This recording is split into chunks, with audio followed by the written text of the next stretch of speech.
do have a few words I want to offer this morning before I hand it over to our speakers today. But I just wanted to say happy Friday and good morning and welcome all of you to our virtual Black Lives Matter event today. So I'd like to start by thanking Professor Hamilton Barbreau, as well as SGA President Stefan Hall, Tim Bodo, and all the other individuals who were involved in getting us all together today. So I do feel strongly, and I expressed this to Stefan Hall as well, that the students and the MCC community members should really take the lead this morning. So this is a time for leadership to listen mostly, and that means actively listen to what our community is experiencing during this time. So I view my role as the CEO of Manchester Community College, as well as the MCC leadership team, to take a proactive steps in response to what we learn from our community. Today is about empowering others, specifically those who have been silenced or underrepresented for far too long. Today, I hope to serve more as an active participant for this event and to support, stand behind, and empower the voices of people we need to hear from much more often. So the intent of our event today is also to keep the dialogue open and to continue the discussions and learn from each other so we can move forward together as a community from here on out. I'd like to offer a very warm welcome to Dr. Selders, as well as Mr. Ross, both esteemed community members, and will serve as our first two speakers of the day today. And I have the honor of introducing and offering a brief bio for Dr. Selders. Dr. Selders is an ordained minister serving in the United Church of Christ and the organizing pastor of Amistad United Church of Christ in Hartford, Connecticut. Dr. Selders is also the bishop presider of the Interdenominational Conference of Liberation, Congregations, and Ministries. He served as the executive director of Zizo House for 15 years, also in Hartford, Connecticut. He's also a founding member of Moral Monday, Connecticut, which is a grassroots statewide organization committed to a wide range of social justice issues. Bishop Selders has traveled across the country, speaking, lecturing, and conducting workshops in the areas of race, oppression, and reproductive justice. He's a teacher, lecturer, workshop leader, and an HIV/AIDS educator. And he currently serves as the Assistant Dean of Students at Trinity College in Hartford. So I'd like to offer a very warm welcome to Dr. Selders, and I believe Elijah Oliver will be offering a brief bio for Mr. Ross as well. Thank you. Well, thank you. I'm heard okay, right? You can hear me fine? All righty, good. First of all, let me say thank you for the invitation to be in your midst. It has been my pleasure and my honor over the years to have a occasion or two to visit the campus. My daughter, a number of years ago, was a student of the high school that is situated on your college campus. And so for 2 years, I drove to this building where I didn't know exactly what was going on in all the other parts of the building, but she and Pathways were in the building. So there was a sense of something going on. She later, after fooling around and wasting my money, and I said it just like that, fooling around and wasting my money at another university across town, which will remain nameless. I was with those folks yesterday, so that was funny. You heart. Anyway,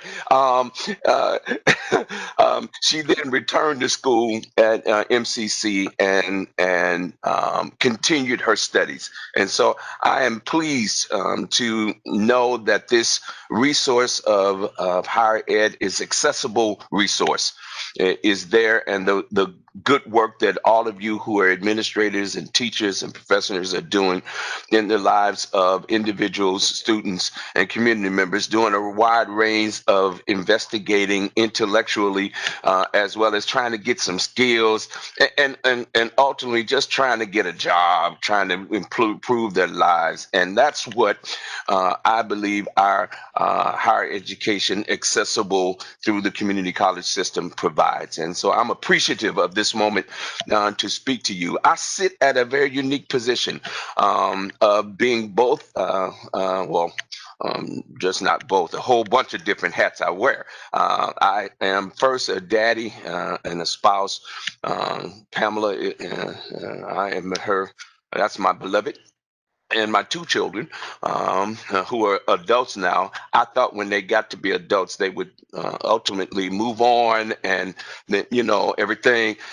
One is still at my house, the other one, both of them are still in my pocketbook. So that didn't quite happen the way I thought it would be.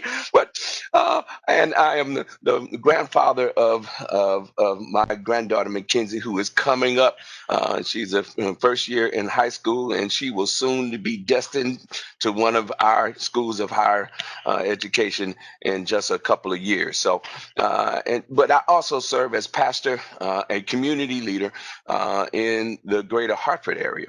Uh, then for 12 years I've taught down at the school down the way down south here. It's a big school. Nobody knows about it though. Yale. Nobody knows really about it as a faculty member. And then arrived here 6 years ago at Trinity College. Literally, I stay blocks. I live blocks away from this place. I used to drive through the cut through from the north end of Hartford to the south end of Hartford, and didn't really know what was going on in these 100 acres. That was this footprint in the south end of Hartford. And then ultimately now I came in through the chaplaincy. I was assistant college chaplain here at Trinity College, and ultimately now serve as assistant dean of students and the dean of students and community life. So I'm a college administrator too. So I wear this hat of pastor, community activist, teacher, professor. I just got a new appointment at a new school out west. This virtual reality we all are living in Yeah, allows for us to be yeah, I so in really many wasn't sure, places. And but given the work somebody's that they're talking. making and they're showing up and Can we it please really make sure works to you're do it muted? during the class time. Okay, thank you. I almost got interested in what they were talking about for a minute there. I'm sorry about that. That's okay. Um, eh, Serving here in the capacities that I do as both through the chaplaincy as a pastor and a chaplain to this community, and then moving over into the student life and student affairs as a dean, has provided for me this I would say unique set of lenses to view what it is that we do. Um, I A number of years ago, in fact, I think about it now as in relationship to this subject matter. Saturday morning, I was watching my favorite uh, um, cable news talk show host at the time, that came on about 10 o'clock on Saturdays and Sundays. They will remain nameless. I'm not trying to be partisan or anything, but they was my favorite at the time. And I turned them off. And on Saturdays, a preacher, many of my colleagues will understand this. You got to get your lesson because, I got to hear from God something because my workday doesn't end on the weekends, it actually continues. And so and then I got a text from a buddy of mine who said, the crib is on fire, dot dot dot, Ferguson. What some of you may know, many of you don't know, is that I was born and raised in St. Louis. Ferguson is a nearing suburb town of St. Louis. And in fact, I grew up in the nearing suburban town of Kinloch, which is just west of Ferguson. It is the first African American town chartered in the state of Missouri. So I have that distinction, and I'm third generation classically trained minister and preacher. My grandfather was a minister in that town, and so my grandmother built the YWCA. She was on the original organizing board in the 1940s and 50s. The school that was there, Kinloch High School, she raised the first so the marching band could have their own uniforms instead of the hand-me-downs that were gifted to them from other schools across the region. I have this rich history. So of being situated in this enclave of activists and ministers and teachers and lawyers and people who were on the middle classers, upper middle classes, to people who were very poor. My family was all of the above. And so when Ferguson jumped off like it did, it affected me. It affected me in a particular way. So my wife is from St. Louis, and my children were originally, they're born in St. Louis. So we went home, and that summer, ended that summer of 2014, and the winter of 2015, we were back and forth from St. Louis and here. We were on the ground when the non-indictment announcements came from Darren Wilson, and then in the case of Eric Garner. If you remember back then, those announcements happened 1 week apart from each other. So that was rarefied air in 2014, in the fall of 2014. I was invited to a community event, a conversation among some of my colleagues who one wanted to know what was the word from the front. At that moment in time, the activist front line was there in Ferguson. Everybody was trying to get down to Ferguson to see what was going on, because it was something new. There was something that had taken root.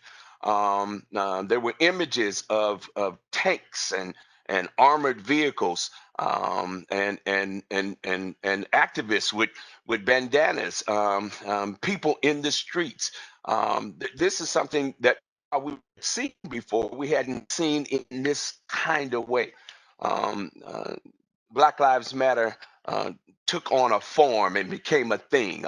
We know that it was a hashtag that was really used in the context of Three Sisters out in the Bay Area, who used it in response originally to the non-conviction of George Zimmerman in the case against Trayvon Martin in Florida. But it didn't have wings, it didn't have legs, it didn't become a thing until Ferguson.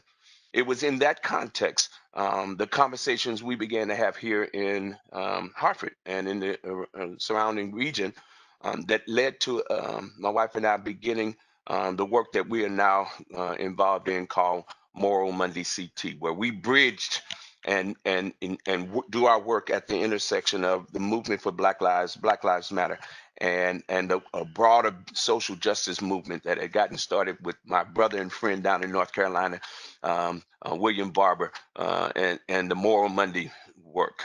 It fused what I call a gospel work.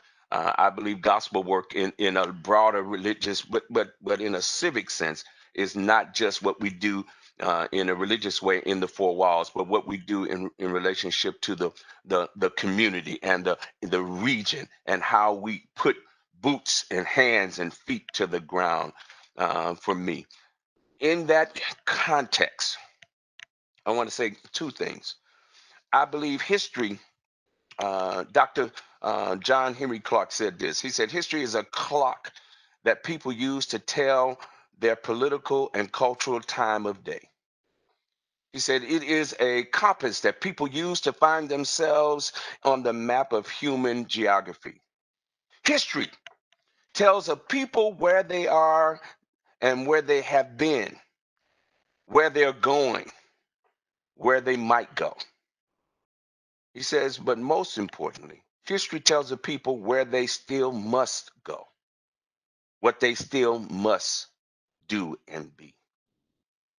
He said the relationship of history to a people is the same as the relationship of a mother, a parent, to a child. I believe we're in that sort of moment today. What Black Lives Matter has surfaced in the discourse in the public square is a revisitation of the yet unhealed work that caused this country to start itself based on what we now refer to as this enslavement period. For hundreds of years, this country was built on the free labor of Black people. I'm gonna pause just for a second, because that, as the young people are showing me now, this is a phrase they use. Those are facts. Those are facts right there. All right. And what I find very, very troubling is that when you lift that, this hashtag that now has become a movement, this affirmation of a people that their lives have value and meaning, Black Lives Matter. As soon as you say it, somebody with an attitude is going to say, "Oh, Lord, matter." First of all, you already get a note. When they say it with that kind of attitude, you know something is funky with it, right? But what they also are suggesting that we engage in this unequal conversation, that somehow to affirm myself means to denigrate anybody and everybody else. And that is a false narrative. You want to talk about fake news? That's some fake news right there. Excuse me, I'm trying not to be part. Trying to. So in this moment, I believe we are to be about the real project of humanity. And for me, the real project of humanity is to bring what you bring to the table. And I bring what I bring to the table. And we all come to a table. We don't all have the same life experience. We don't have the same skill sets. We don't see with the same lenses. Thank God you don't look like me. And Lord have mercy, I don't look like you. But what we do bring together, when we couple ourselves together, if you would let me be a preacher just for another 30 seconds, there's a passage of scripture that says, that refers to the body, and the body having many parts or many members, but it be of the same body. My eye is not my ear, but if I didn't have any eye, I would have no seeing. And Lord have mercy, if my feet became my hands, we'd have to flip everything around. I'd have to walk with shoes made of hands. And you see what the problem is, that each part of our body has a particular functionality, but it is within the body. If we would all come to the table, we would all bring a pool of resources and bring the table, then we could be about what I believe is the real project. That is, the real project of humanity is human flourishing. It's what Aristotle referenced, this notion of this idea that we all are each responsible. We have innate responsibilities to thrive, to develop, and to become our best selves. For me, that's what Black Lives Matter means. It is calling for our community, our country, and now our world to be a better place. You all, thank you for listening. Peace.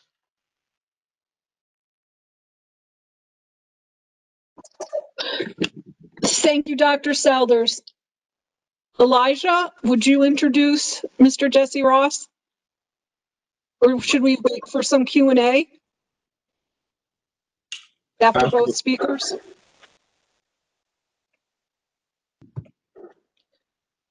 Absolutely, Kim. I think you want to do questions. Do you have any questions for Dr. Selders?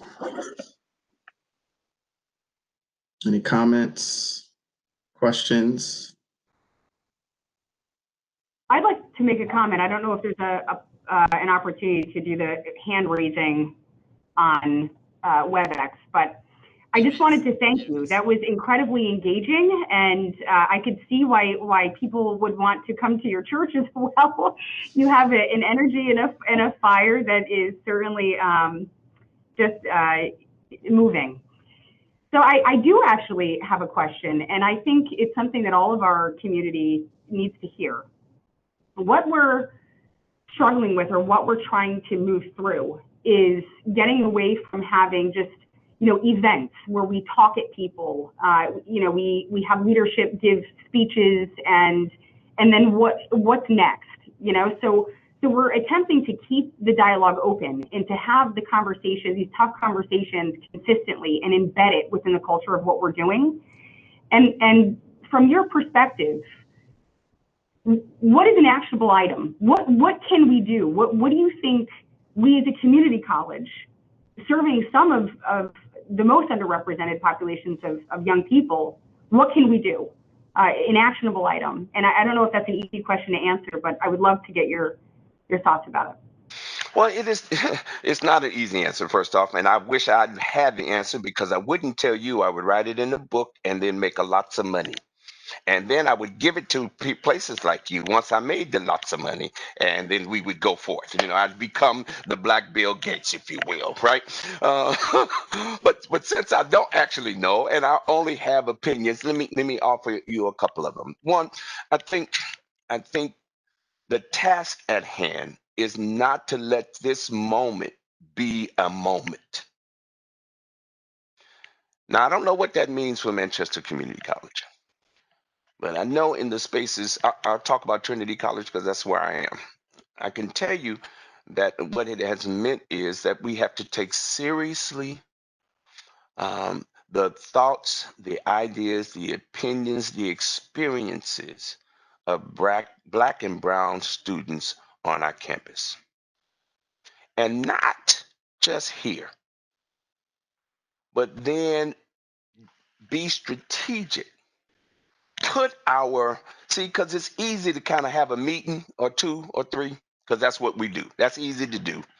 To do a study, put out a survey. See, I know how we do it. I know how we do it, and we real professional at it too. We can do them surveys. We can pop them surveys out. This survey says, and then we'll write a report, and we'll have it on real nice, shiny, glossy paper and everything. We'll put it out. It have pictures on it. You'll see a lot of black people on the pictures, but the black people won't have the jobs.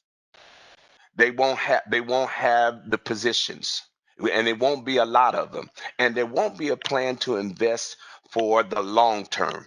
It'll just be a plan for the momentary, for the short term. So I think it's incumbent not to repeat what we always do, not to replicate that, but to take our time and to be very serious. Two, it's a lot harder to actually invest resource. And I'm not just talking about money, because we can do that too real quick. You can rush out, write a grant or two or three, and get you 3, 4, 5 new professors that are on soft money grants. Ooh, I'm talking good right there. Talking good. But so we got to slow down a bit and take the good hard look at how do we strategically work to improve both. Numbers are important. You become what you see in the world. We are who we look like. It is not rocket science that I'm a preacher today because my dad was a preacher before me and my granddaddy was a preacher before me. There's something connected to who we are, who we look to, who we aspire to. We then become in ways, right? But also how that then those positions, those jobs, those areas of work then impact the whole, so that we then it's not just hiring a bunch of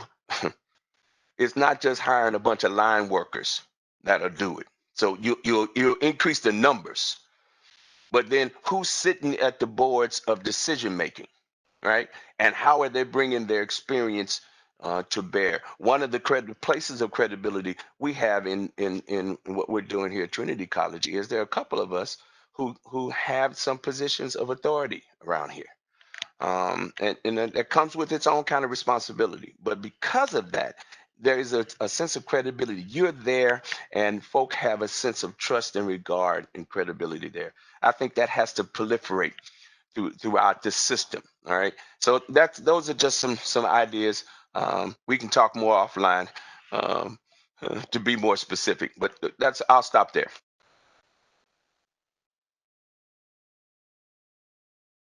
Thank you. I appreciate that feedback. Nicole, I think Marilyn Haney has her hand up.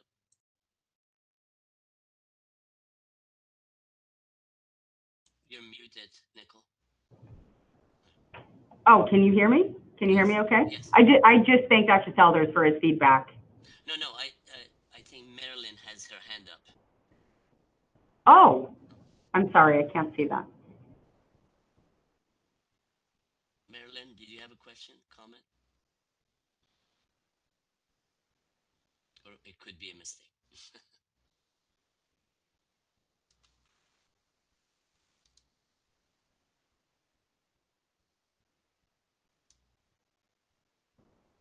Why doesn't Elijah move forward and introduce Mr. Jesse Ross? And then we could do some more Q&A after, possibly. Awesome. Great morning, everybody. Bishop, Dr. Selders, appreciate you for that. That was timely and awesome. Pleasure to meet you virtually, that is. But I have the honor of introducing Mr. Jesse Ross. I've known him, well, virtually over the course of the last year. I've watched a lot of his videos and the works that he does, in corporations, colleges, universities. I've known him through a mutual friend. And so as I was watching his videos, I just said, you know what, let me reach out. And here he is today. So Mr. Jesse Ross, Jesse is a diversity, equity, and inclusion consultant, executive coach, and international speaker who has delivered over 400 speaking engagements at colleges, conferences, corporate, and nonprofit companies. A number of these are a large number of Fortune 500 companies. Jesse offers trainings, workshops, evaluations, assessments, and strategy development for schools, businesses, and organizations. Jesse has been engaging his audience with his morning minute call to actions on his Instagram and LinkedIn page since before the world went to civil unrest. Without further ado, Mr. Jesse Ross. Thank you very much, Elijah. How's my audio? Everything sound all right? All right. So thank you so much, everyone. Pleasure to be here with you virtually, which is a new thing now and a normal thing, but I'm super excited and grateful for opportunities.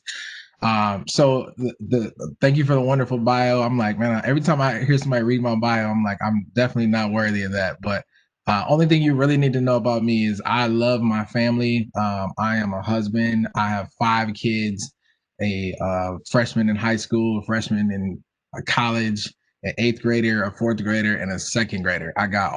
We got everything happening in our house. And I love chocolate chip cookies. Soft ones, not the crunchy ones. And I would say maybe the third thing is that I live in Minneapolis, Minnesota. And if you were to, I would run into people before May, and they would be like, oh man, there's Black people in Minnesota. And at this point, I think everybody knows where Minneapolis is and that there are a bunch of us here in Minnesota. And so very grateful to be here. I would say the honor and the privilege, but also the burden of being able to experience and kind of share with you my experiences of what Black Lives Matters means to me. And so with a lot of the consulting and work that I do, I've done nonprofit, I worked for faith-based outreach organizations. I've kind of done it all corporate.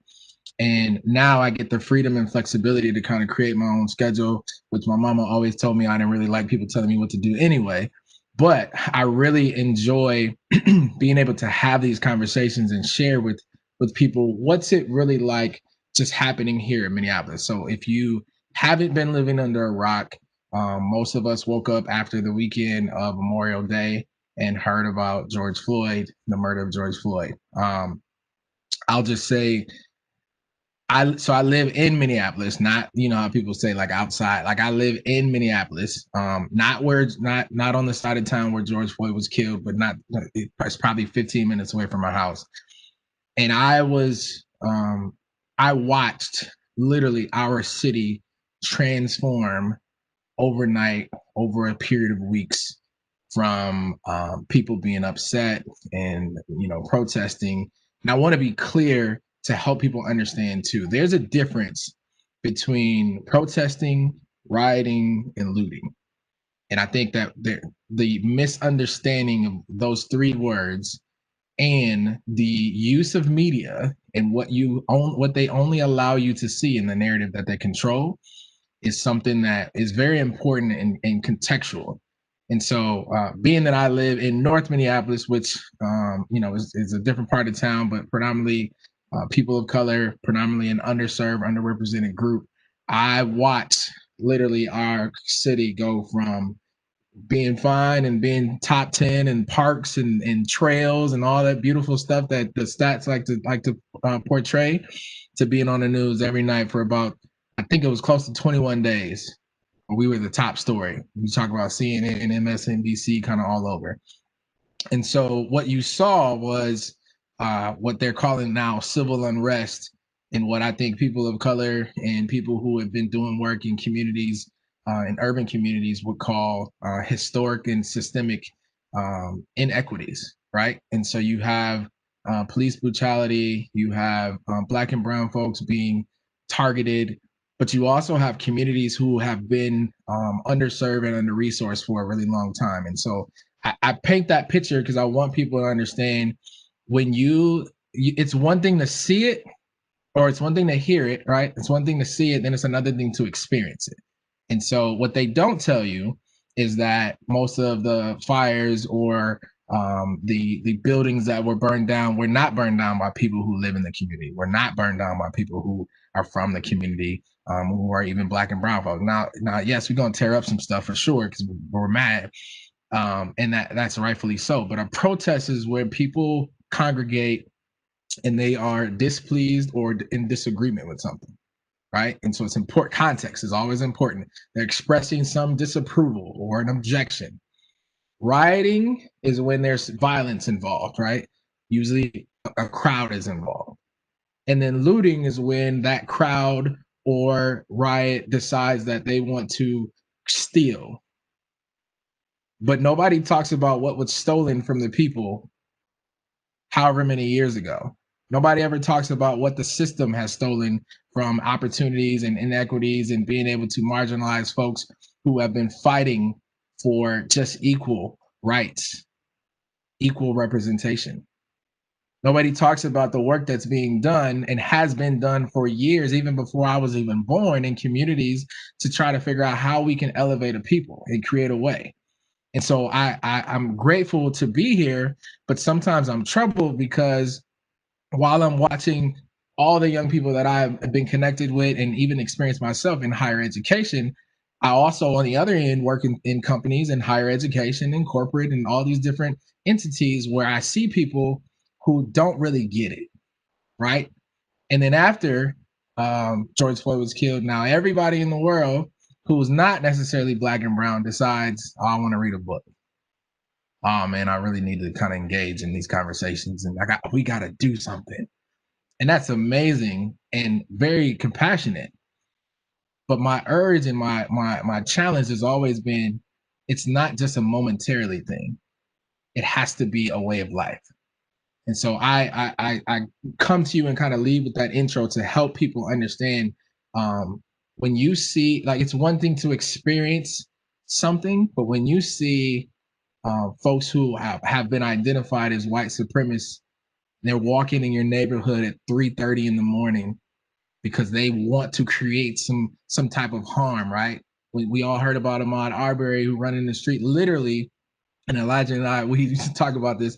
I run in the mornings in my own neighborhood because I feel like I have that agency, that power, that insider, right? But when I see some people who are not from my neighborhood or who are wanting to cause harm, not only is it, I got to use a little bit of my common sense and not run, right?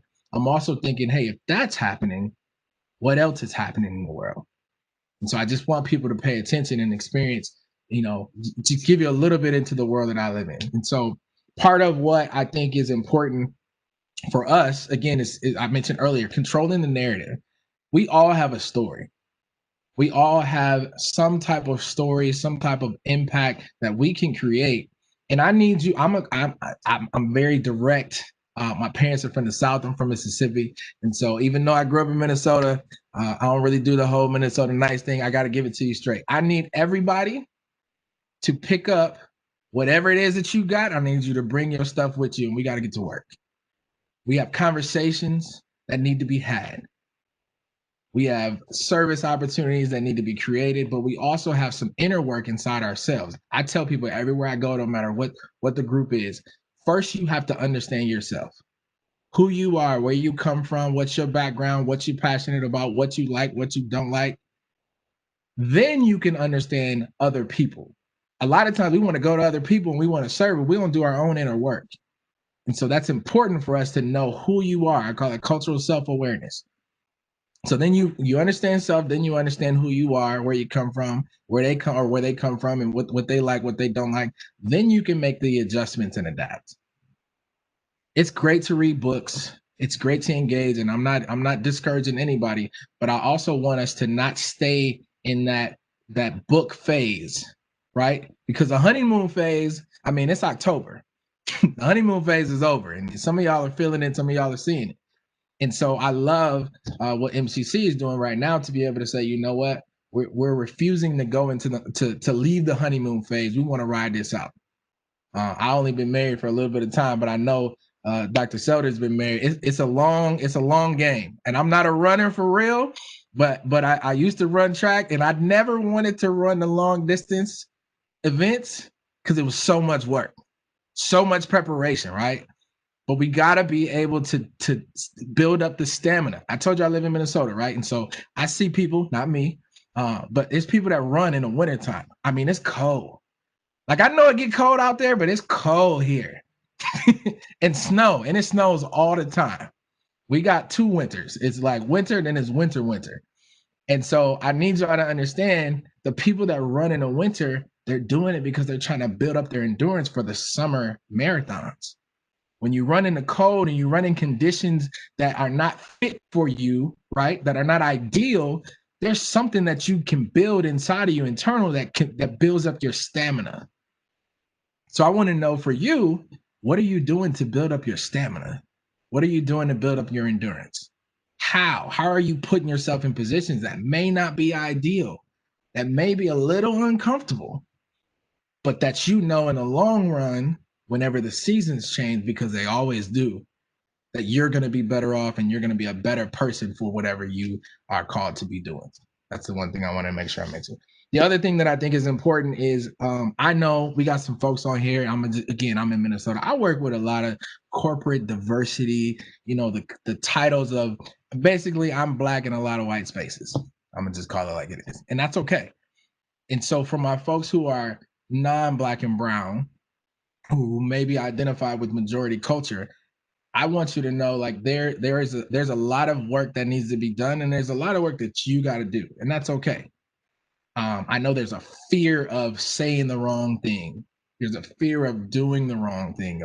I don't really know, and then we get caught in that fight, flight, or freeze. And I know a lot of my colleagues, a lot of my clients, and a lot of my friends freeze because they're like, I just don't know what to do, so they don't do anything. And I would say, I understand you, I hear you, but we together have a responsibility to do this together. And so I want you to put yourself in spaces that may be a little uncomfortable. I want you to continue to read books, but I also want you to talk to people about your books. I want you to think about your circle. Who are you connected to and how do you serve? Now, all of you who are on here, who are part of the MCC community or part of another higher institution, you signed up. I mean, I didn't see a contract, but the way that I understand it, you signed up to work at this institution and be able to provide some type of service to some folks who need you. So how dare you not do the best of your abilities to make yourself better so that you can make them better? I know, I'm sorry. I can't, I gotta be me. I'm sorry. I gotta make sure. So the one thing I want to make sure, there's three things that I always tell people, no matter where we go, kind of as I come to my close, or we can open up question and answer. Three questions, no matter where I go, I ask people, what do you want from and for your life? What do you want from and for your life? For some of us, we want to aspire to this amazing title. For some of us, we want to change the world. For some of us, we want to make a difference. We want to go ahead, get our certificates, our credits, and go on to this place and then come give back. For some of us, it's financial freedom. For some of us, it's world peace. I don't know what that thing is, but you got to identify what it is that you want. Second thing is, what are you willing to start or stop to get it? That's where the work comes in. If you said that you want whatever that thing is in number one, and I know we on a virtual call, but I want you to really think about it and maybe write it down. If you said that's what you want, it's got to come at a cost. You're going to have to start or stop something. For some of us, you got to start engaging in conversations. For some of us, we got to stop being silent. For some of us, we got to stop being afraid. For some of us, we got to start having more conversations and telling our stories. For me, it was getting up at the crack of dawn because I ain't got no time. I got a bunch of kids. But I had to make the space to be prepared so that when I show up, you can ask Elijah. I text him probably about 5 o'clock my time. Hey, I just want to make sure I'm ready. That's because I said that I want to be able to share with the world, right? And so you got to be able to start or stop something. And then the third question is, who's counting on you? Now, if we were to go around and come off mute, outside of the extra noise and unpreparedness, we would hear family members, we would hear students, we would hear all types of stories and people that we love, that we like, that we run into, and all these different things. There's somebody counting on you. I'm gonna say that again. There's somebody counting on you to do your work, to share your story, to bridge the gap, to fight for injustice, to show up, to say, you know what, I hear you, or you know what, I don't understand, but I'm here and I'm not gonna leave you. I genuinely believe if we put those people who are counting on us in front of us every single day, it changes things. So when I hear a George Floyd, when I hear Ahmaud Arbery, when I hear a Breonna Taylor, when I hear and I'm watching the news last night, I walk in and I said, wow, there's people actually plotting to kidnap governors. This is crazy. I immediately, from that thought of like, this is crazy, go to, man, I got more work to do. There was 3 young men who were killed in a car accident on Sunday night. Wednesday night, my wife works at a church, and they heard multiple gunshots, and there was a young man that was killed maybe a mile away from the church. All are connected to the community that I live in.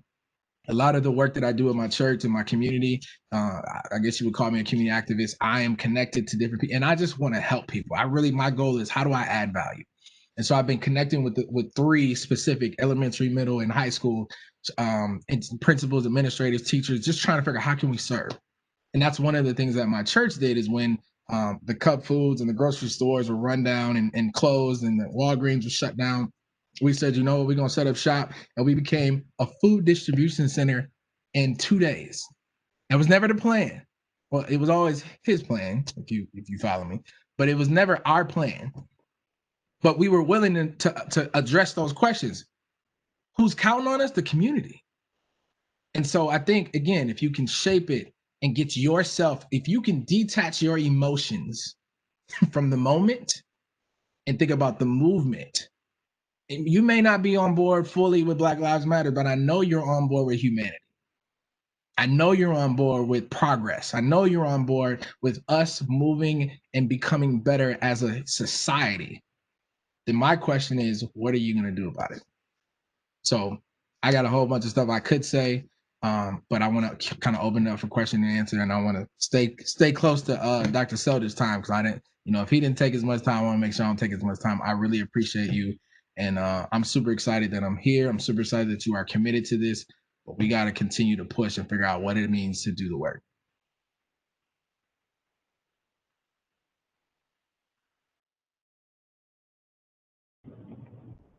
Thank you so much. I appreciate that.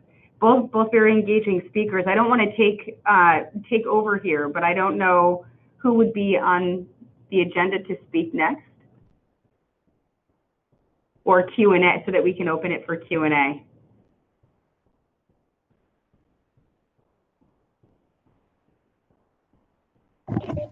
I would say we open it up to Q&A, and then we can move on to the employee and student speakers. Thank you.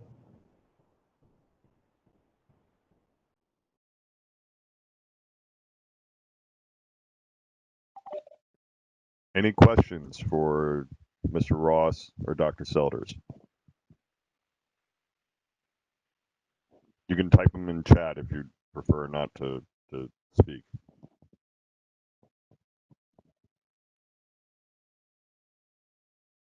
Hi, this is Janine DeRusha from the English department, and I want to thank John and Jesse for speaking, and thanks to all the organizers. I don't have any direct questions. I just think that MCC needs to come up with a list of actionable items that we can work towards. That's inspired by Jesse and John's talks this morning, but we need to do the work, and so I'd really like to see some actionable items come out of this conversation.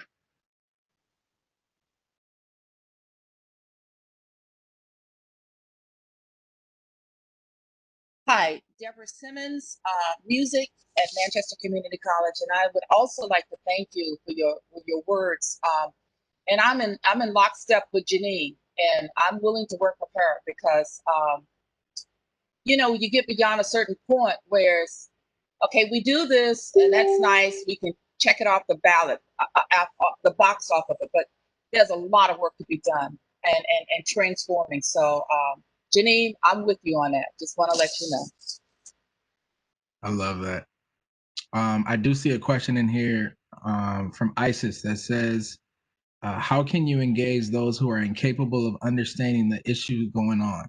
How can we get them to empathize with us? Dr. Selders, you want to jump on that one first? Lord have mercy. So let me just say, I don't know how to get people to change. That's way up above my pay grade. And what I can tell you is that what people do connect to, there's an adage: what comes from the heart reaches the heart. And I think I believe that. I think if a person is in your authentic self, I would concur with Brother Jesse. Once you know who you are, then you're able then to connect to who somebody else is. And the journey between who you used to think you used to be through the experience of discovery, you find out, oh, I really am stank. But I dress it up with a lot of perfume and a lot of, political correctness. I really do like honey buns, Hostess. But if I eat too many of them, then I'm gonna get to, y'all see what I'm saying? Cause he gonna talk about the chocolate chips, and you think I ain't gonna talk about the fried chicken I like and the honey buns I like? Oh Lord, have mercy. Anyway, so I think over time, and I didn't come up with this. Human beings are social. We are social. Now, some of us are more social than others. But we weren't built to be by ourselves. We were built to be with each other. Now, how we be with each other and how we create community and family with one another, well, ain't that what we dealing with now? Some of us felt like, white supremacy says, based on an arbitrary skin color, I have more value. Some people have more value, and some people are determined to have less value based on skin color. That's white supremacy, right? That's an operating principle of white supremacy. Well, can I say something? Y'all don't be mad at me. That's a lie. You don't have greater or lesser value based on any arbitrator, right? We all are who we are. So figuring out ways to do that, I think. In this moment, I'm with you, Brother Jesse. My people from Waynesboro, Mississippi.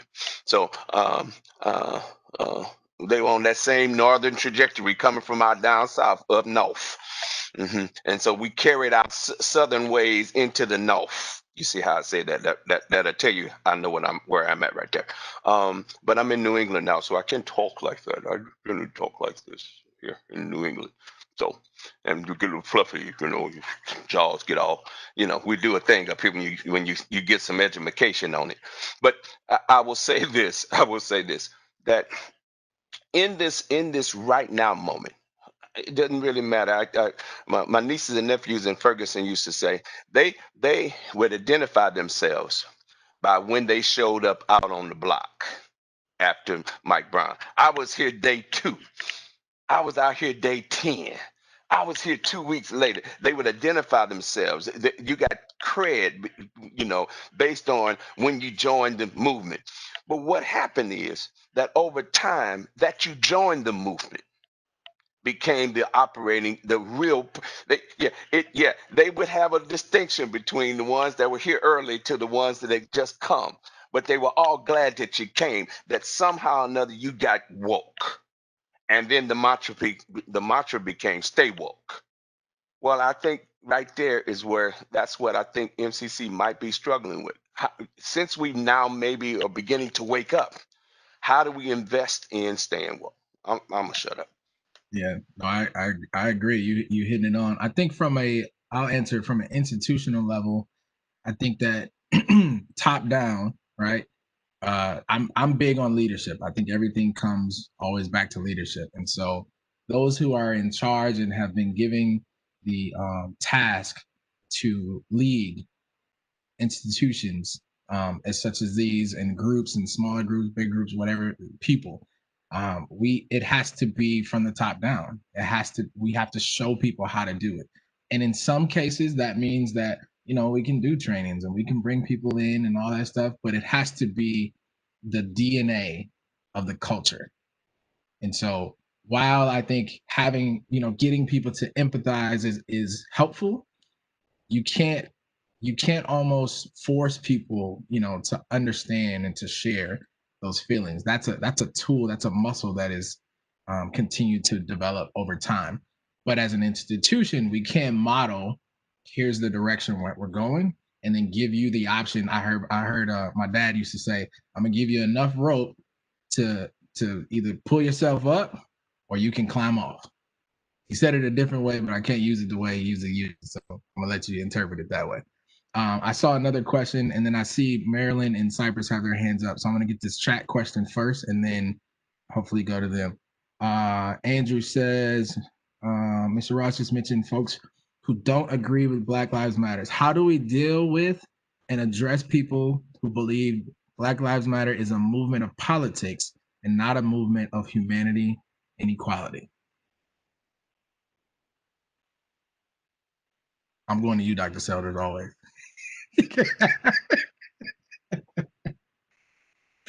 All right. Well, here's what I would say. I think that some people will. I'm trying to make sure I answer this the right way. Some people are stuck somewhere. I won't say stupid. I think people are stuck wherever they're stuck at, and so you got to give people the opportunity for them to discover who they are, why they are, and I have more compassion for people who can't see the brighter picture, because as a kid I was always taught critical thinking, and I was always taught to see the other side, and I understand that everybody wasn't raised the way that I was raised. I think the other piece of that is I think consistency. I live by these 5 C's that I kind of adopted from one of my coaches, of being coachable, being connected, communicating, and being committed and being consistent. And so being connected is being part of that group, right? And so maybe you're part of BLM, maybe you're not. Maybe you're hopefully you're part of MCC. But also when you're connected, you become committed, right? You say, okay, here's what I signed up for. And then you start telling people about it. That's to communicate. But the part that's the hardest are the last 2, being coachable. People think that they know everything, and I'm sorry, I don't. I wasn't raised that way. I didn't come from that cloth. But people don't want to be coached, and so the people that don't want to be coached, you kind of got to let them, fall on the wayside and hope that they figure it out. But when you're coachable, you can learn some things and you can grow and you can build. And then I think the last C is being consistent, figuring out how you can run this race, because it is a marathon. It isn't a sprint. And like Dr. Soder said, it take over time. You got to figure out how, in the process of doing the work and the process of being connected, now you start to enlighten yourself and you start to learn some things. You start to hear some different voices. And so I think over time, you take care of you, put your oxygen mask on first, it'll all work itself out. Sometime, yeah, I'm gonna leave that alone. So Cypress has her hand up. I think Cypress has their hand up. Yes. I have a question. How often are you uncomfortable to push the envelope, especially when you're the only one in the room? Uncomfortable is a relative term for me. I would say I'm probably uncomfortable every day, but here's the way that I view uncomfortable. I have learned, so that quote, and I said, understanding who I am, I'm a pusher. I'm the one who riles people up. I say the things that most people are thinking, but they scared to say. And for a couple years, that was uncomfortable because I thought it was me. And then when I realized that, you know what, that's my role. That literally is my role, is to push people to become their best self. That's why I get to do what I do now. And so I think if you're doing what you're supposed to do, there's always going to be a level of uncomfortableness. But I think that uncomfortableness turns into either, calling, profession. Here's what I was put on this earth to do. And I realized who's counting on me. And so I was that kid who I needed somebody to bust me upside my head and tell me I thought I knew too much. You're a little cocky, man. I need you to calm down. I needed my guy Wiley Scott to tell me that. I needed a couple mentors to say, let me go ahead and take you. I texted the guy yesterday, his birthday, and I said, man, thanks for always looking out for the little guys like me. And he was like, yeah, I didn't think he was gonna make it, but you made it. So I would just say, I think if you're doing what you're supposed to do, you're always uncomfortable. Dr. Soders, what do you think? Yeah, comfort. What? Yeah, I'm a black man in America. What you talking about, bruh? I think you dark skinned too. It's not just relative.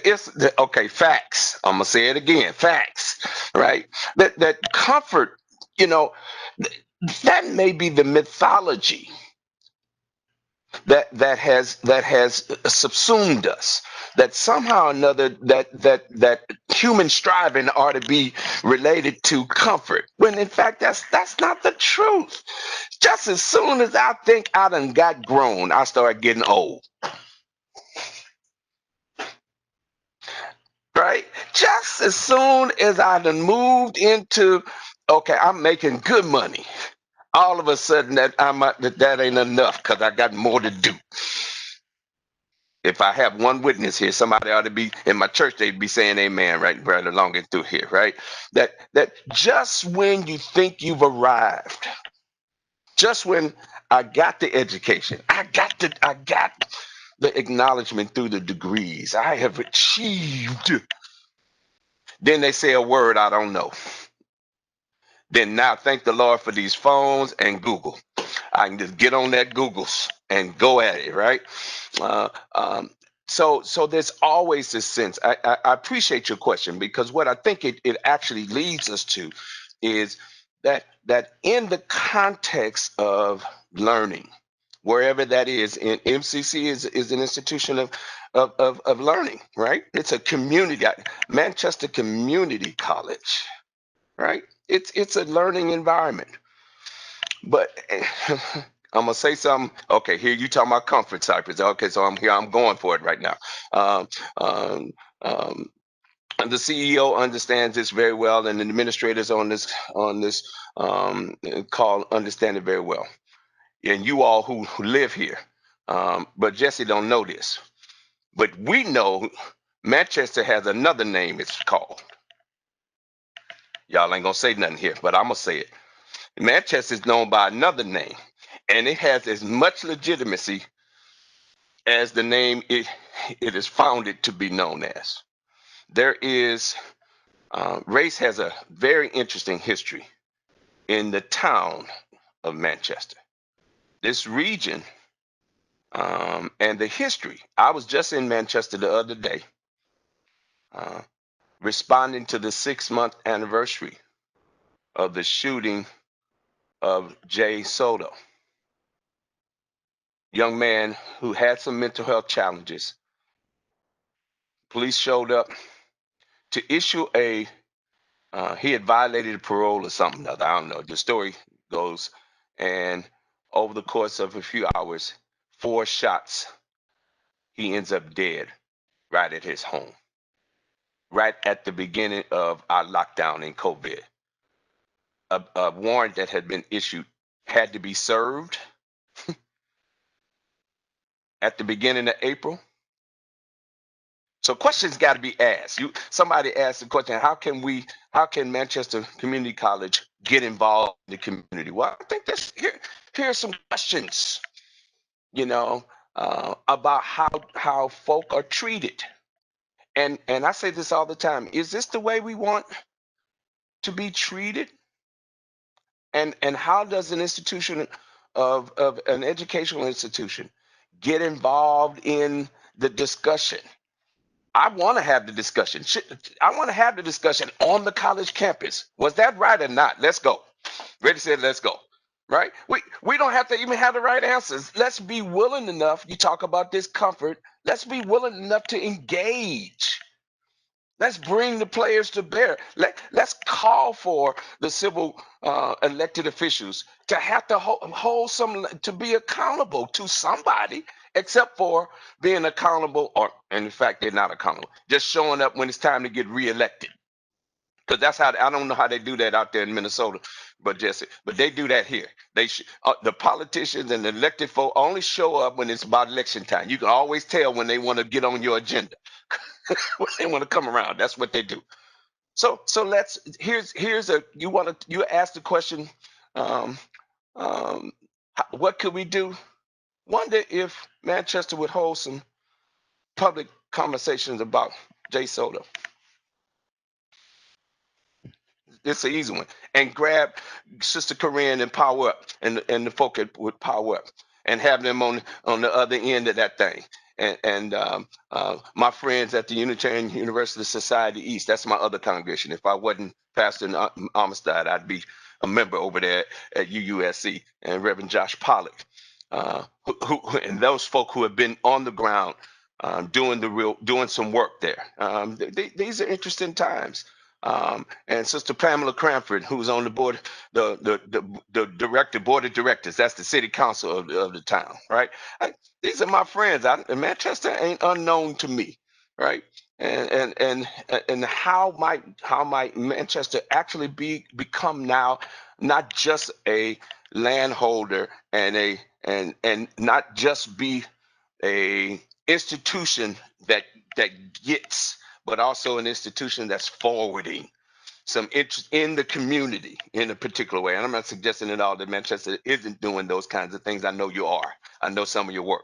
But in this real way, so that folk get to see that you're doing that. Because see, that's the real issue is you could be doing a lot of things behind the scenes that people don't ever know. But how do we get involved where people can see? Okay. All right, President Nicole. I know they don't call you president.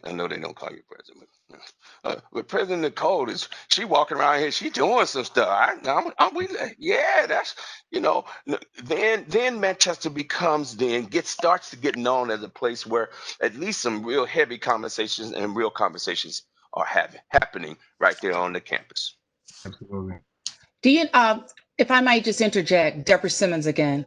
When I was hired in 1995, maybe a year or so after I got hired, there was a vote of no confidence for the president at the time, Jonathan Dalby, and they were questioning the hiring, especially of Black people on this campus.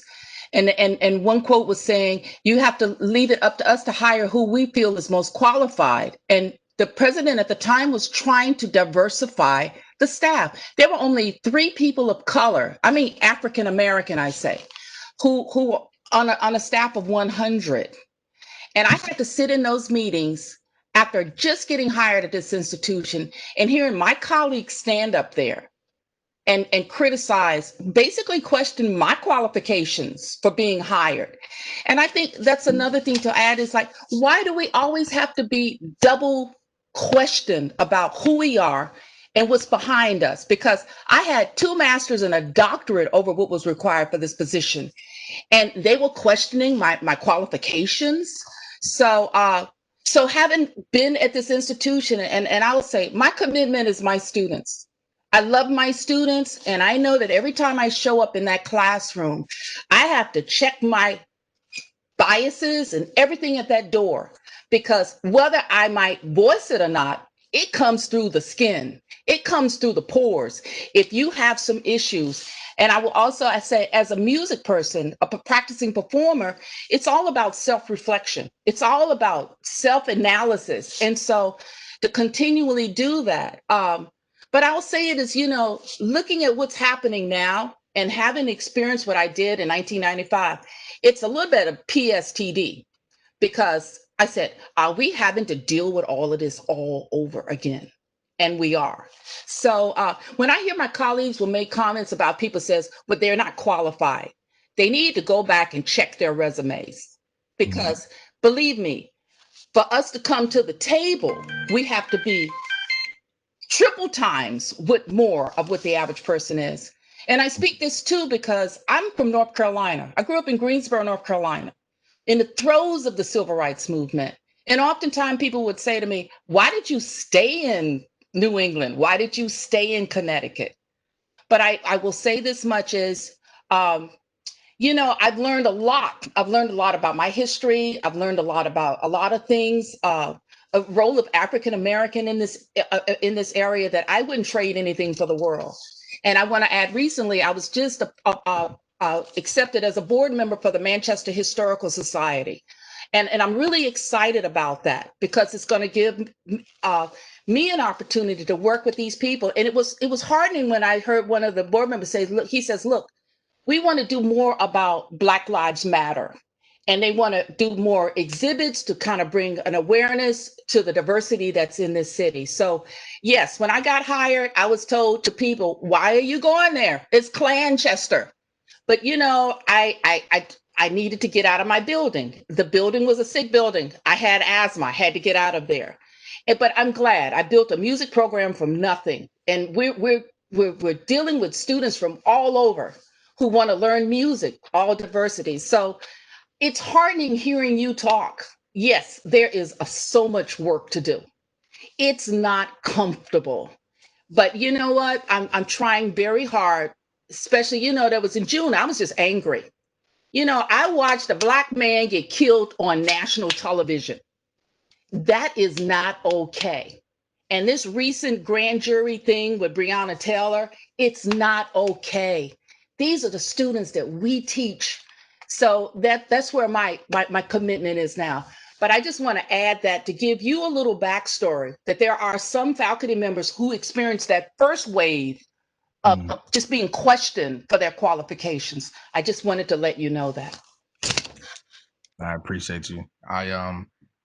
One, there's a saying that we do in some of the listening circles that I do is it just goes, we see you, we hear you, and you matter.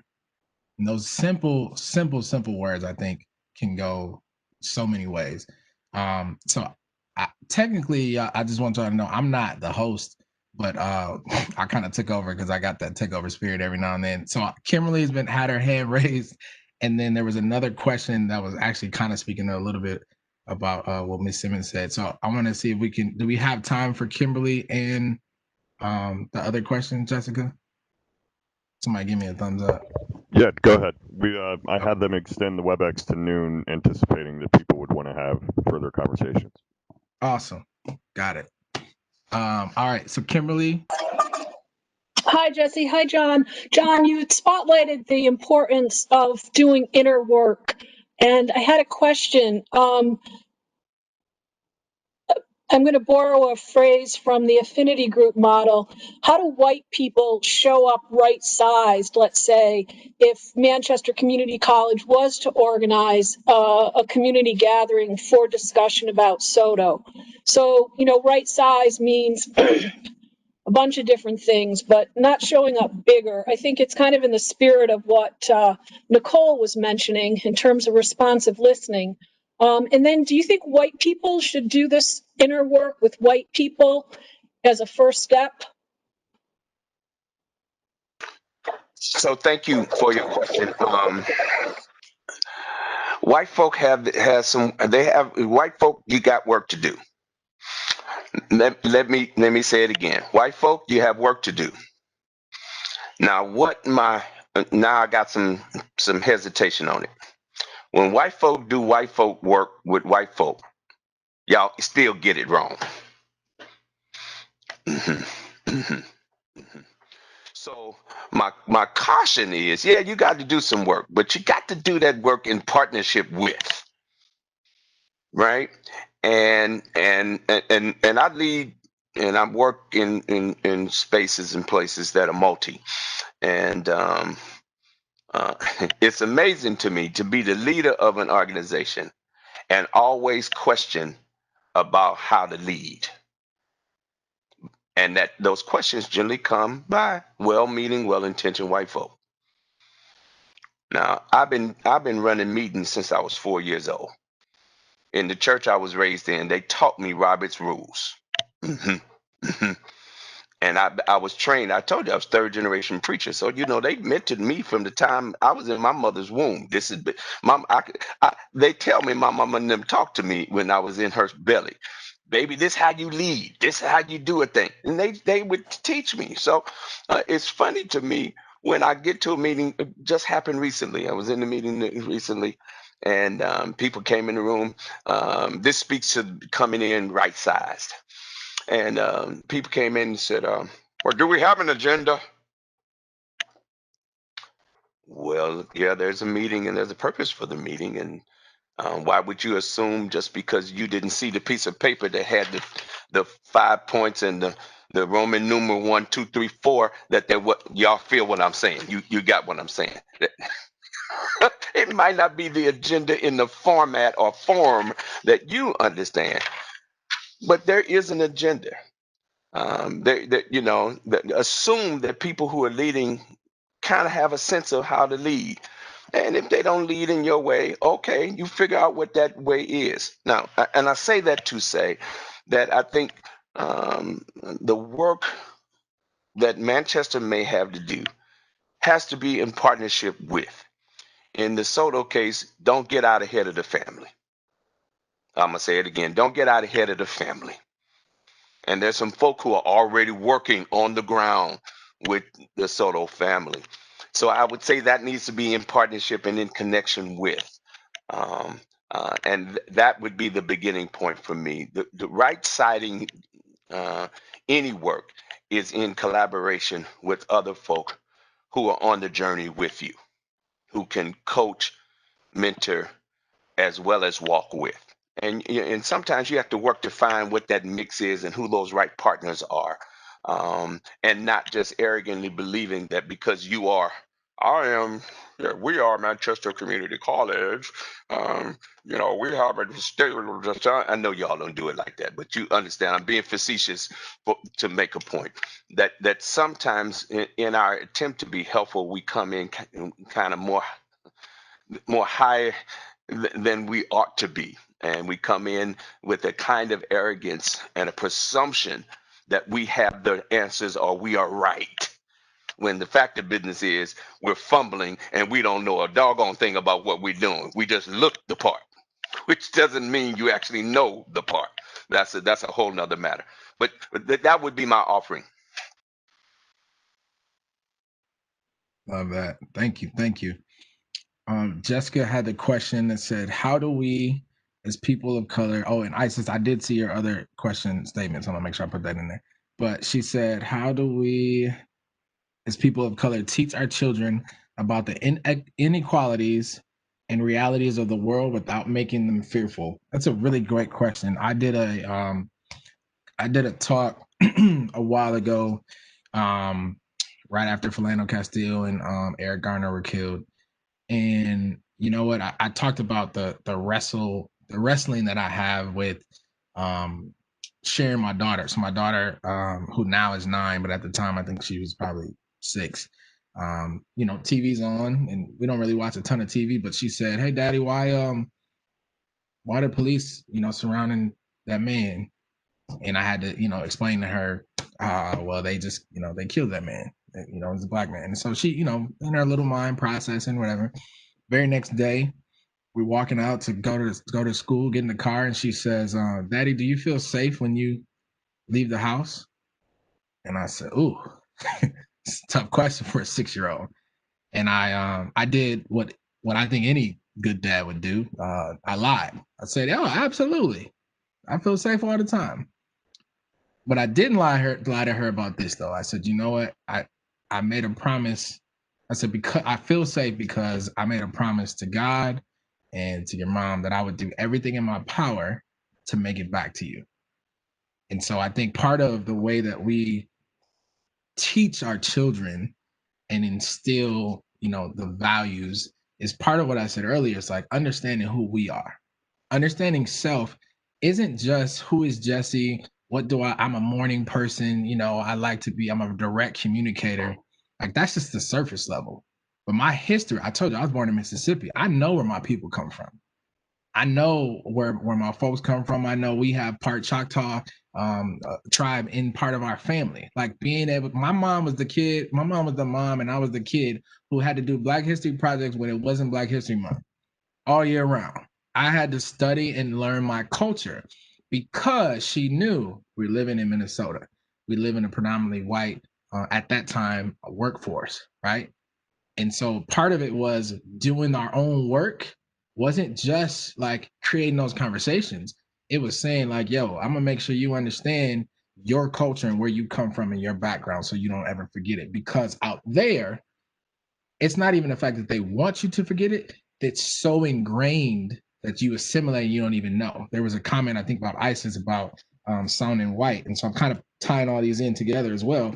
And Deborah said it first. It's like part of it, there's people that have been doing this work at MCC, in the community, across the country for years. And so part of it is celebrating those wins, celebrating the work that is done. I don't think we do that enough. There's so many people that have come before me and before Dr. Selders and before President Nicole or CEO Nicole, sorry. There's so many people that have come before us that have done some of the work wherever that we, you know, and nothing new is under the sun. And so I think we have to celebrate those. But I think as a staff person, as a student, as a community member, you also have the obligation to go where you're celebrated and not tolerated. And so I am by all means saying, if you're in a space that you don't feel valued, you don't feel welcome, don't feel obligated. Now, I'm not saying quit your job. I'm not saying that. Do not hold that against me. That is not what I said. What I am saying is you have some power. I talk a lot to people about the difference between agent identities and target identities. So when you feel like you have a target identity, that feels like you're an outsider. You're marginalized. You don't have power. But when you feel like you have agency and you have an agent's identity, you're on the inside. You have power, right? So prime example, as a Black man walking a suburban city, a neighborhood where sometimes I step into space and I'm all white, depending on the day, I might feel like I have a target on me. I have a target identity.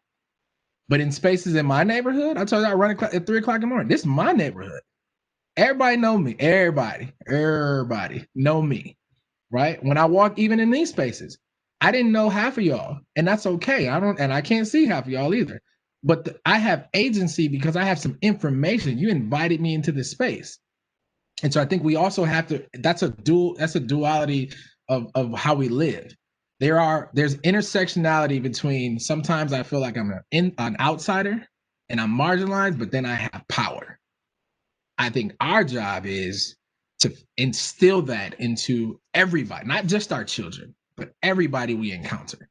The kid that you see on the street, the kid that won't stop shooting baskets in the basketball, the kid who's riding his bike, the person who comes to your office, the coworker that get on your last nerves that you hate talking to and being on Zoom meetings with, all of them.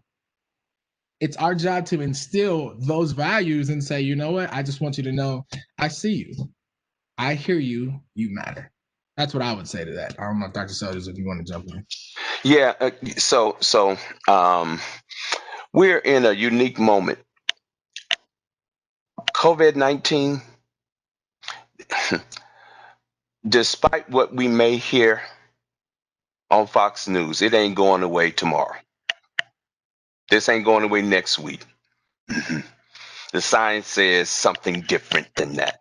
And let me just say, as a black man, when they get that vaccine, I'm gonna let it go through a couple of rounds and then see. I ain't gonna be first in line. Black people have been first before.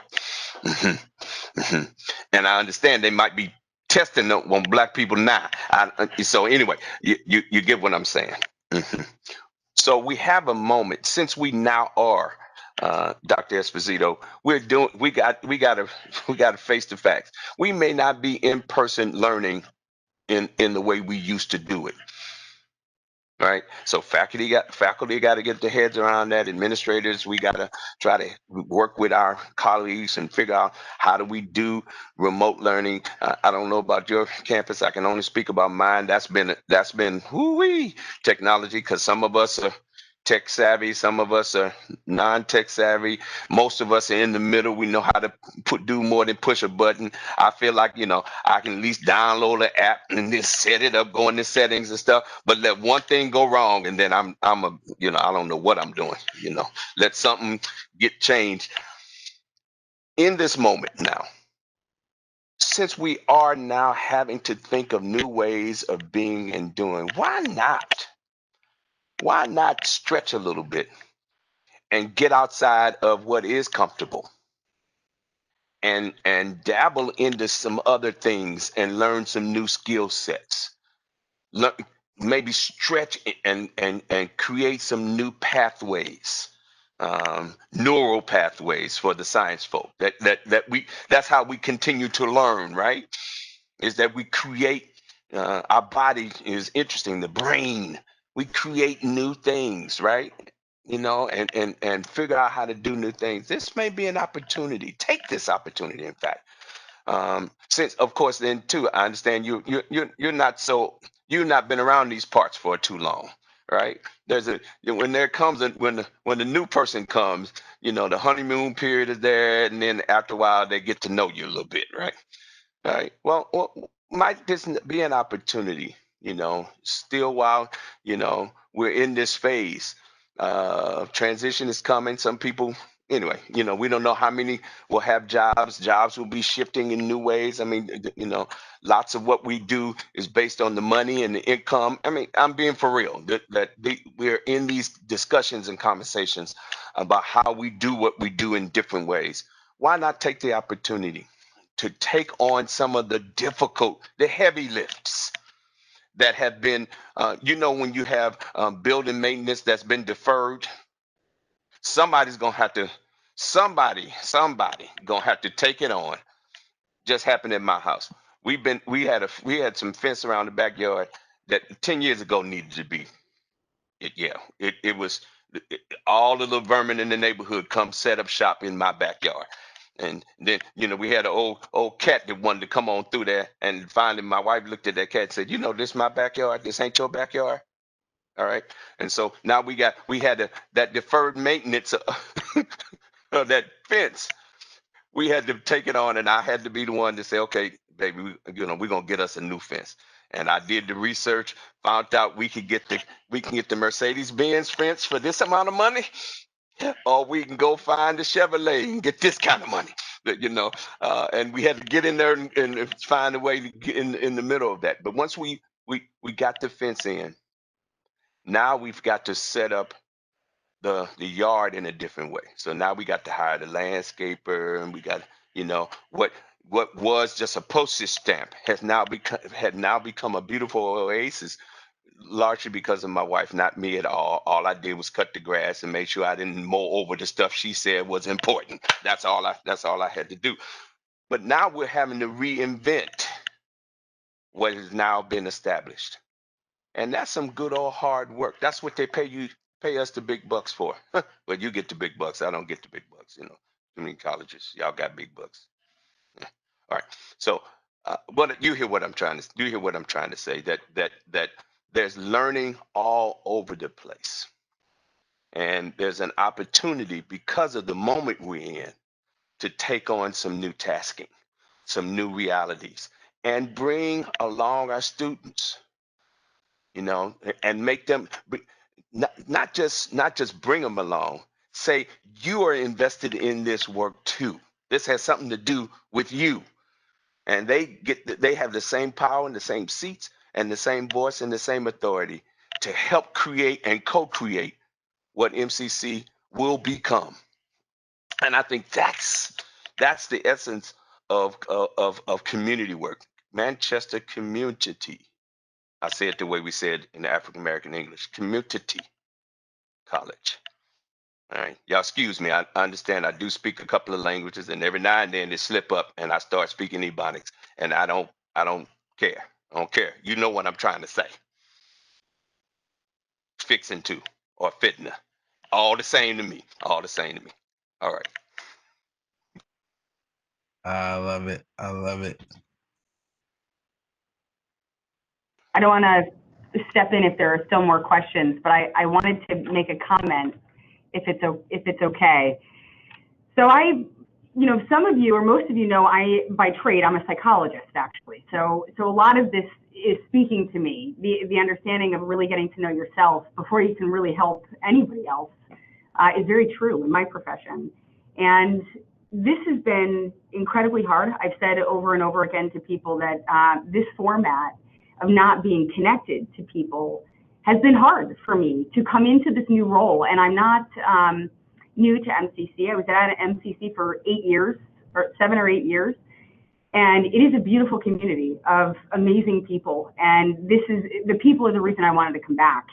And to come back at a time where I have to look at everybody in a little box has been incredibly difficult for me, and awkward and uncomfortable, and trying to get a message across or to be able to connect with people that frankly I miss has been a real challenge. And I want to just make a comment about a few of the things that you all shared, and please call me Nicole.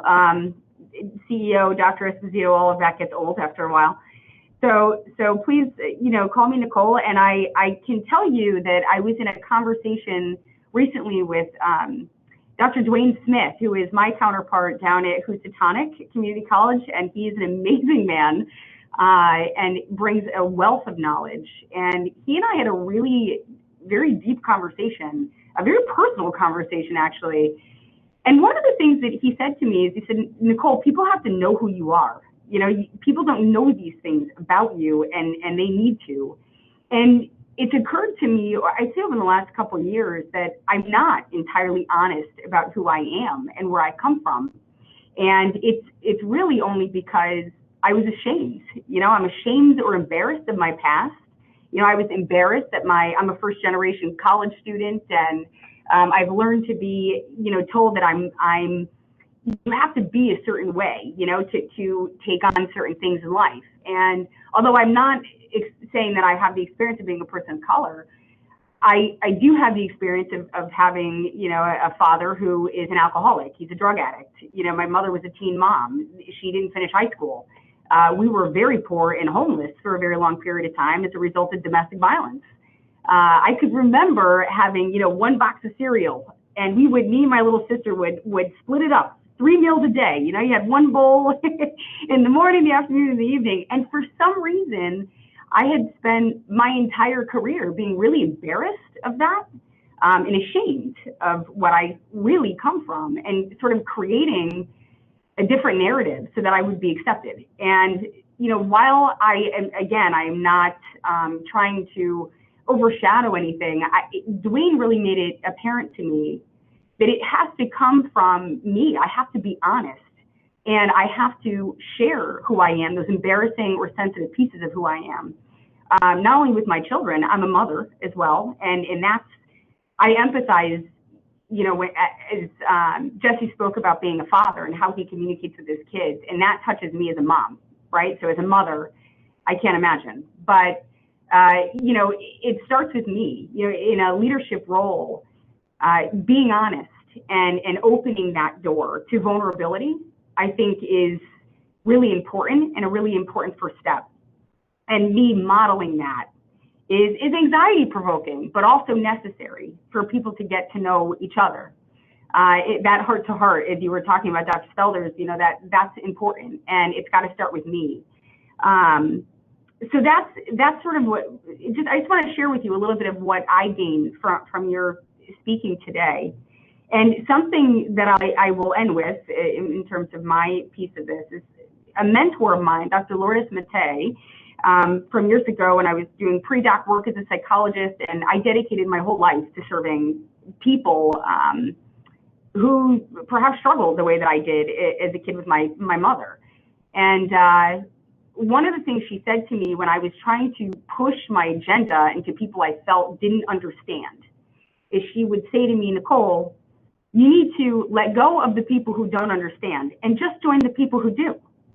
just join the people who do, you know, knock it off. Stop trying to push something that's never going to move. And that was really impactful for me at that time. And I've carried that with me throughout the you know, my career. And I bring that now as the leader of MCC.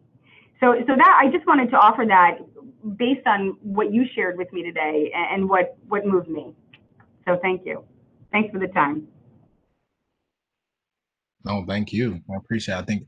I think it's always important for leadership specifically to share. And so I'm glad you did that. And I'm sure there's other people, especially here in the chat, are saying that they appreciate you sharing. So we don't have any other questions. I'm not really the person leading this, but somebody take over. So I want to check in with the community. Are there other questions? Because otherwise I would like to turn it over to Professor Lois Coleman. She has some thoughts and reflections to share, and it may be a way to bring this meeting full circle and close. Lois? Here I am. Thank you, Kimberly. Thank you, everyone, for this really riveting program. I've had a couple of thoughts and reflections, obviously, as everyone does. And I'm just going to share some of it. Some of this comes out of my own kind of mixed and conflicting feelings about where we are historically at this moment in this country, and my own impatience as an aging Black woman. I was born in 1954, the year that the Supreme Court desegregated public schools. And so when I was trying to come up with some comments for today, I started with these ideas. One being reflections on Black Lives Matter and how ridiculous that we have been saying the same things for 400 years, over and over, in silent resistance, in open resistance, in covert resistance, in words, in song, and music, and screams, and moans, and we are still saying it. And it must be said because some people refuse to hear it, just as some people refuse to see us, and because they have power over our lives. And then I was reminded of some of the more powerful music over my lifetime, including a June Jordan poem that Sweet Honey in the Rock turned into a song called A Way Out of No Way. And I'd recommend it. I'm not going to sing it to you. And I was listening to satellite radio and they played Marvin Gaye's What's Going On. Well, the song is 30 years old and it's still extremely relevant. But the other thing that I started playing with was scenarios. I had my husband laughing because I started thinking that imagining these things kind of relieves the anxiety of what I call living under siege, because that's how many of us Black people feel. What if every person of color in America just all stayed home one day? Just sick and tired of being sick and tired, just fed up. Stay home, turn on some music, cook something wonderful instead of something quick. Water the plants, sweep the porch, just chill. What would their precious economy look like then to the supremacist rhetoricians and the strenuously blind among us? One day, no farm workers show up to plant or tend or pick the fruit and vegetables. No short order cooks show up at 4 or 5 a.m. to get the grills and fires and coffee pots going. Your doctor's appointment gets canceled. Your mother calls from her nursing home. No one came. School is canceled. School yourselves. Restaurants and bars, daycare centers and nursing homes, hospitals and schools, police and fire services, sanitation, clerks, tellers, hotels, factories, farms. If every person of color stayed home for just one day. Karen entered the kitchen and headed to the coffee maker, the empty, cold coffee maker. Alberta knew better. She knew Karen needed her coffee first thing. Trevor can't find the paper for the copier. He can't understand the instructions. He needs copies of the contract right away. Where's Fatima? Steve strode into his favorite convenience store, his regular morning stop for the newspaper and a cup of coffee. There's a long line to the register and only one clerk working the register. Where are Jose and Minerva and Carlos? Anna answered the phone to hear that her appointment with Dr. Sinjay that day would have to be rescheduled. Dr. Sinjay had had an emergency that morning and would not be able to see her. The head nurse sucked her teeth at the full trash container, the stain on the hallway floor, the uncollected trays. What in the world? Lana and Tim wait at the bus stop. The bus is terribly late. Finally, it arrives, driven by an unfamiliar old man. Where's Sunita? Johnson opened the restaurant, surprised a bit to be the first one in. Usually, Tia Minta and Juan were already there when he arrived. Coffee pots going, grill heating, prep work started. What the hell? No one lit the lights. No one started the grills or the laundry or the coffee or breakfast or the new log or the engines or the equipment. No one drove, sat, walked, talked, smiled, grinned, sweated, hurt, bit their tongue, cursed, raced, fetched, scrubbed, took it. UPS and FedEx and USPS deliveries were late or did not arrive at all. It seems ridiculous to me that it is necessary to declare that Black Lives Matter. It is ridiculous to me that 400 years have not been enough. Enough.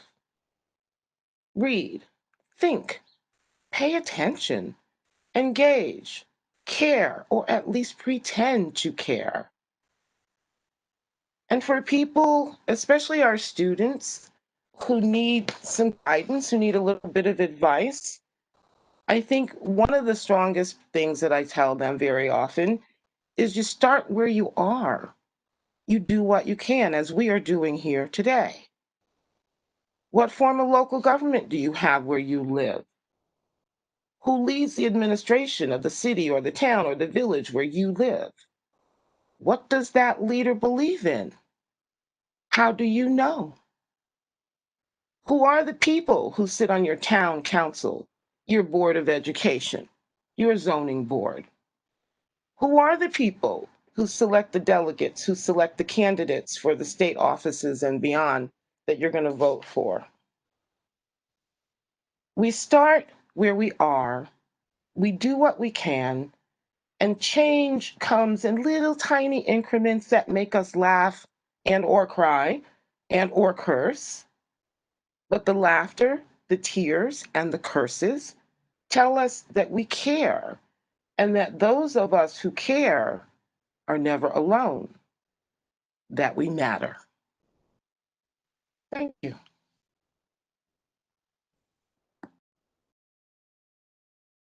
That was beautiful. Beautiful. I appreciate that. Thank you.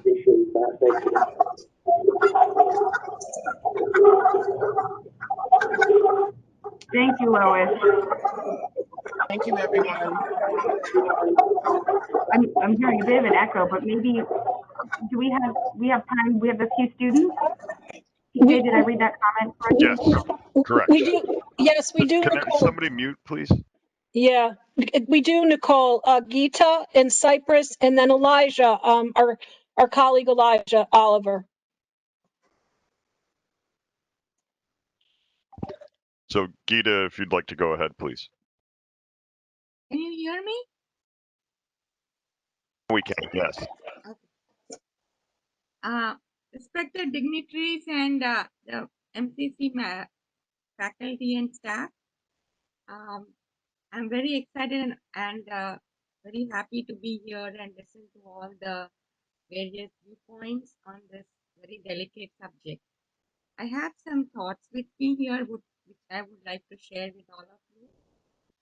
For more than 150 years, we have been talking one unalienable truth. Remember Jefferson? That all people are created equal. God did not discriminate it. Then who is it? It is us. If everything is created by the Almighty, everything is beautiful. Everything is worth every bit. Talent, intelligence, skills, abilities. Who doesn't have them?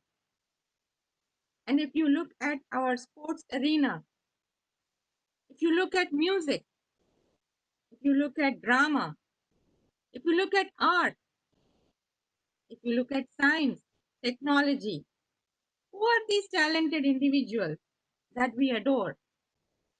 We have not forgotten hidden figures, the Black women who contributed to the Apollo space program. Majority of them are definitely people of color. And then in spite of all that talent, everywhere, every walk of life, why in the world we are not giving them every opportunity and respect to excel? For that, we need representation, and that representation will bring awareness.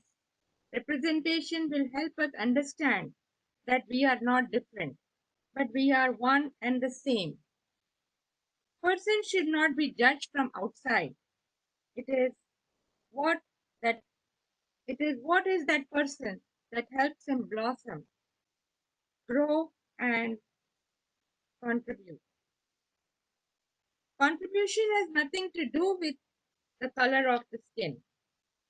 So to make this happen is the awareness. And that awareness will not come from will only come from our teachers, our guides, our mentors, our coaches.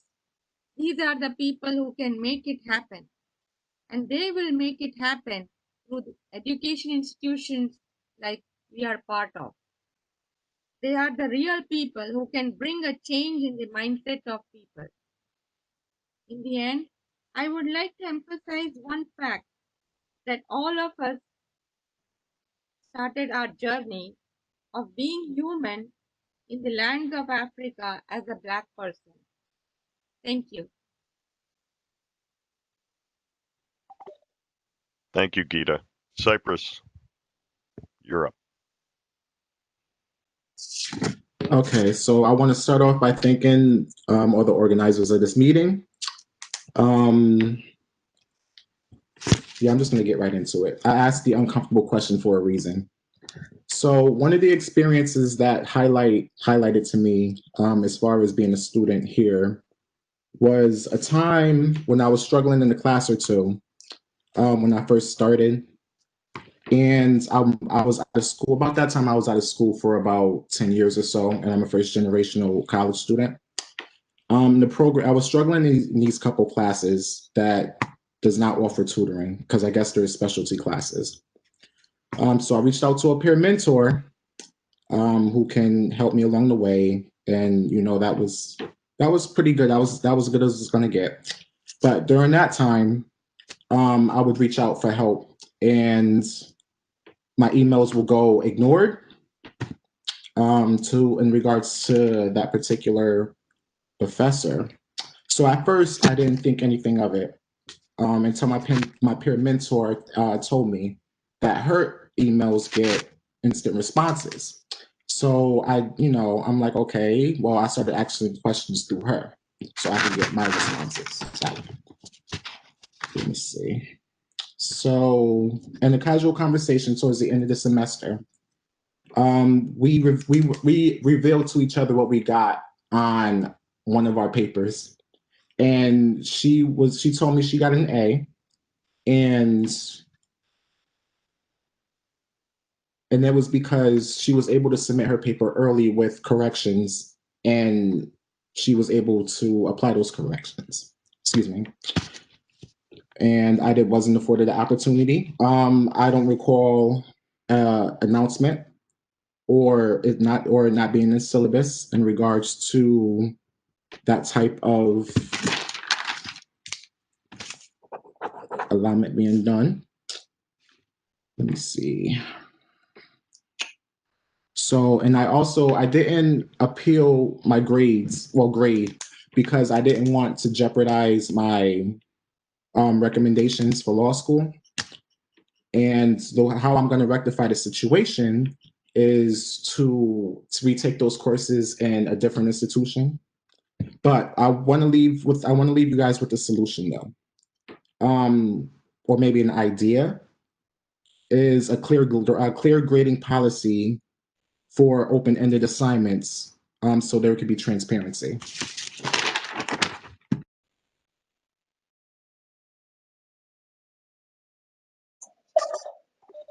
Thank you, Cypress. Elijah?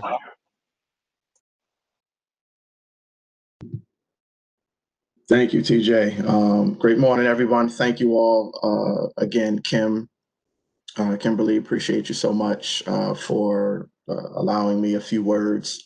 And to all of you, my esteemed colleagues, Dr. Esposito, thank you all. I'll just share a few things with you. And in the few minutes that I have, I just want everybody to think about something really quick. You're driving down the road, you're driving down your street, and you see a squirrel hop in the street or cross the street. What is the first thing, your natural instinct and your natural inclination? What do? You stop, you pause, you wait for the squirrel to transition across the street. What if it's a cat or a possum or whatever it is, a bear? I mean, if it's a bear, then you're really gonna have to stop, right? But you stop, why? Because it's the right thing to do. You're not going to trample over, you're not just going to drive by a squirrel or over a cat because you're in a rush. And it's sad that the society that we live in now reveres the life of an animal more than that of a human being, specifically a Black person. You stop because it's the right thing to do. You stop and you wait. Because if not, anybody ever run over an animal before? I have, accidentally, of course. You feel horrible. You didn't mean for it to happen, but you stop because it's the right thing to do. And the issue that's going on nationally, even locally, people don't stop and do the right thing. So many people are afraid and looking out for their best interest, thinking, not realizing that the repercussions, not thinking that the things that can happen to, let's just talk about our colleagues. Well, I'm just going to stay in my corner. I'm not going to say anything. I'll do what I have to do and do my job. I won't say anything because I don't want to ruffle any feathers. I don't want to say anything because I don't want to get blackballed. Is that the right thing to do? My daughter is 3 years old. I have a son, Junior. He's going on a year in a few weeks.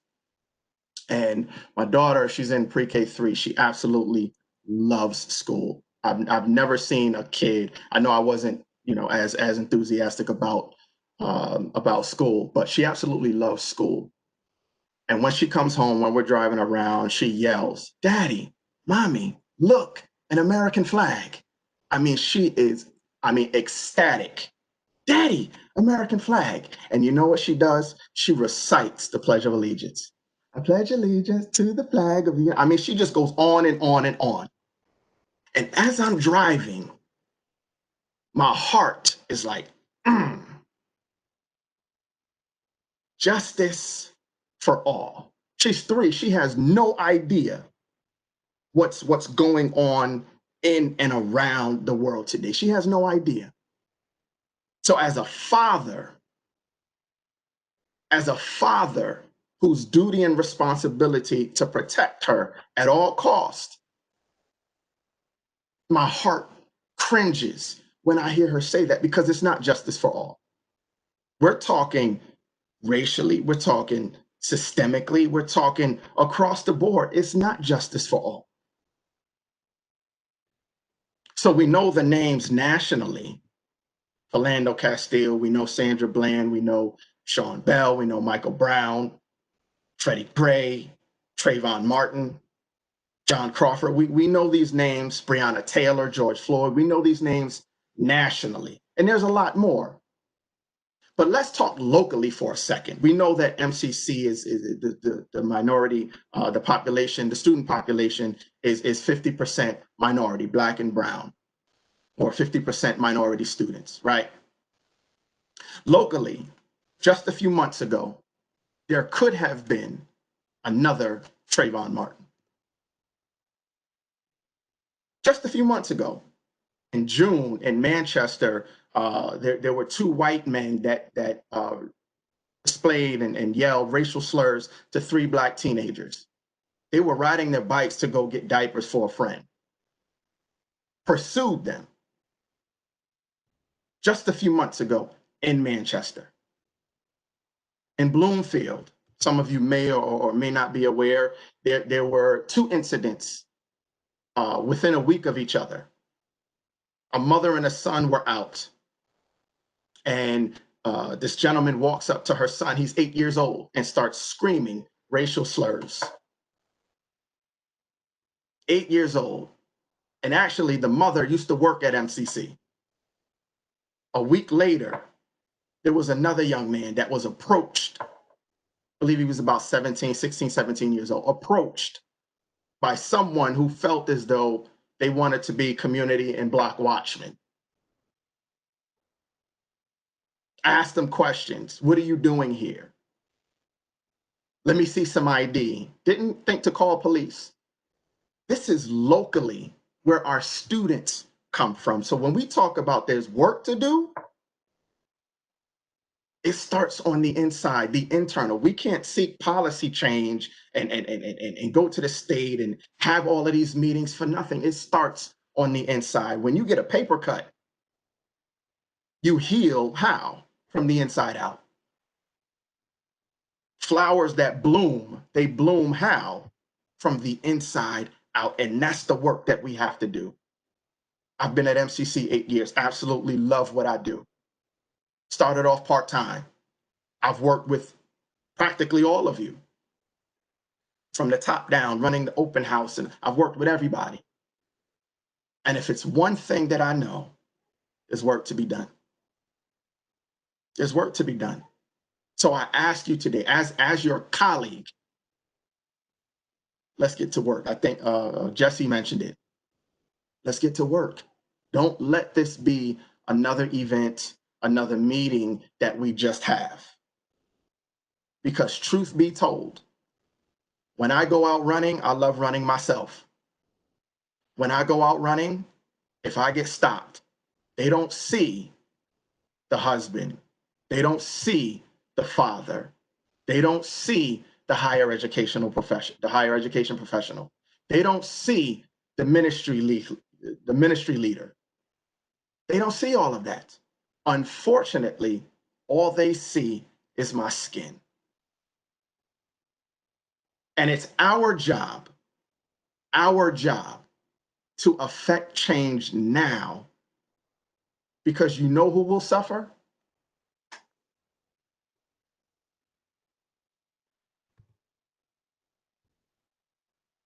This is my son and my daughter, Olivia Grace and Elijah Jr. If we don't get this right now and do what we have to do, there's Elijah's and Olivia all across the country in your families. There's work to do. I appreciate your time. Thank you, Elijah.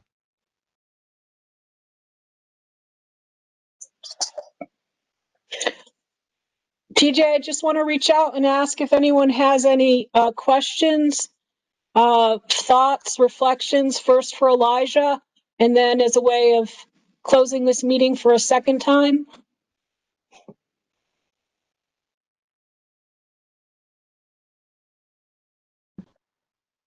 Kim, can I make one final comment? This is Lois. Yes, Lois, of course.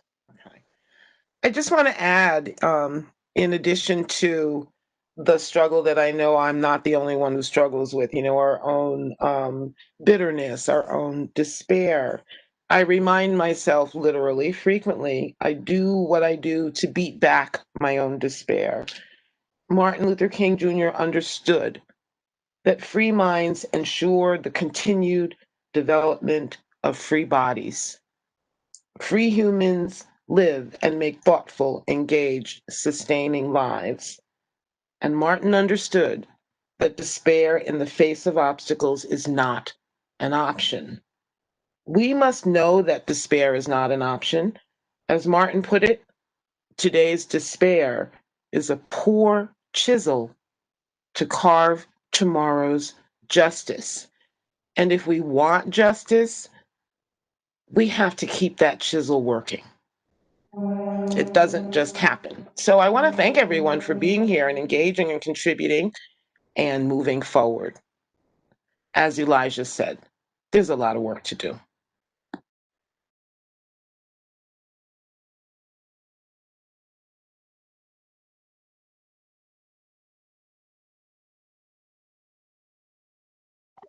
All right. Well, thank you everybody for joining us today for the last 2 hours. If there's nothing further anybody would like to say, thank you, and we'll see you again.